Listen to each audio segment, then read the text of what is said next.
Uh, it will allow SpaceX to ha uh, deliver high bandwidth connectivity directly from the satellites to the phones.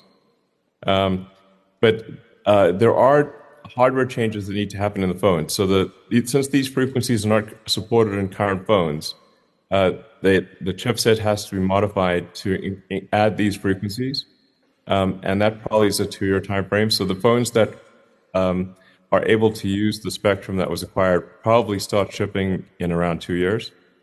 Um, and um, and then we also need to build the satellites that are going to communicate on those frequencies.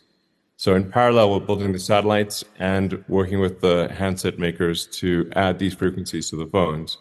And then the satellites and the phones will then handshake very well to achieve high bandwidth connectivity. But the net effect is that you should be able to watch videos anywhere on your phone. Wow. And It's From going to be Switch. crazy. And do these frequencies, would they work indoors inside buildings? Like your Yes. phone currently does? Okay.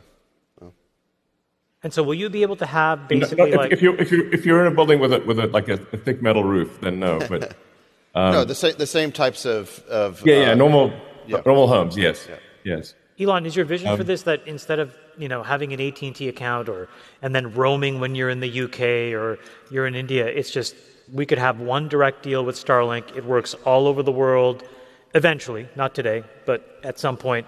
Is that the end goal? That basically we don't need a regional carrier. We have a global carrier, and that would be you. That would be one of the options. To be clear, we're not going to put the other carriers out of business. They're still going to be around because they own a lot of spectrum. So but yes, you should be able to have a Starlink like you have an AT&T or T-Mobile or Verizon or whatever. You could have a account with Starlink that works with your Starlink antenna at home for your Wi-Fi as well as on your phone.